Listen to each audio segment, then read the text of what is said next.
What's up tout le monde, moi c'est Ford, a.k.a. Ford Mover, directeur artistique de la compagnie Ford Movements, qui est une compagnie de street dance qui est vraiment localisée à Saint-Michel.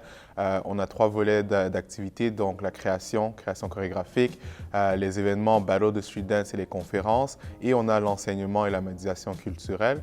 Moi, ça fait près d'une quinzaine d'années que je danse, spécialisé en popping, et aussi en hip-hop que je pratique plus pour le plaisir. Puis aujourd'hui, je vous présente un peu le parcours du popping, d'où ça vient et où est-ce que ça s'en va. À la base, c'était nommé Boogaloo. Le Boogaloo, ça vient d'un party move qui a été popularisé beaucoup par James Brown, qui était un artiste soul, funk, R&B des années 60. C'est un peu le Godfather of Soul, mais c'est aussi celui qui est à la source du funk, qui est la musique sur laquelle on danse le popping. Le popping, ça a été créé par une collectivité de jeunes dans la fin des années 60 qui viennent de Oakland, Bay Area, San Francisco, Sacramento. Puis cette danse-là s'est beaucoup popularisée parce que les danseurs, ils ont pris les mouvements de James Brown, ils les ont adaptés et ils les ont transformés en une nouvelle danse en s'inspirant de tout ce qui était autour d'eux, donc le cinéma, la musique, leur environnement direct, les gangs de rue, les musiciens, la manière que les gens bougeaient, leurs parents, etc. Et ce mouvement-là s'est propagé de plus en plus, donc a rejoint Los Angeles, Long Beach. Et de là, il y a eu des partages en différentes villes de la côte ouest des États-Unis. Cette mixité-là a créé ou a eu pour conséquence l'émergence d'un groupe qui s'appelle Electronic Boogaloo Lockers qui, en 1978, ont fait une apparition à une émission qui s'appelle Soul Train. Et quand ce groupe-là a été découvert, ça a rendu la danse internationale et par la suite, ces mêmes danseurs-là ont été amenés à danser pour Michael Jackson qui a rendu un peu le phénomène plus global. Aujourd'hui, cette danse-là, elle est pratiquée un peu partout dans le monde.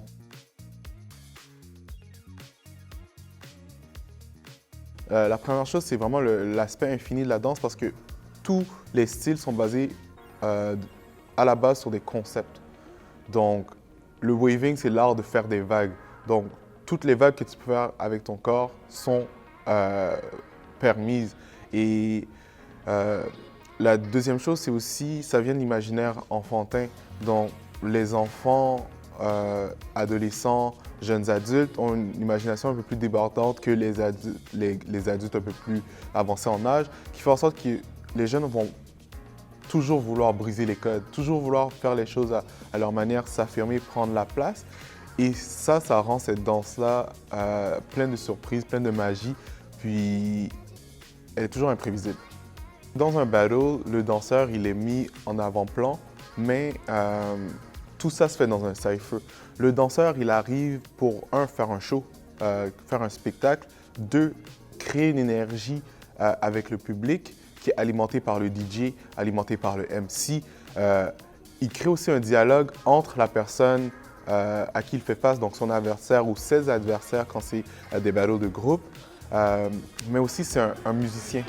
Donc, c'est un musicien qui utilise le corps pour accentuer les sons de la musique jouée par le DJ ou un live band par moment, mais aussi pour créer sa propre musicalité à l'intérieur de tout ça.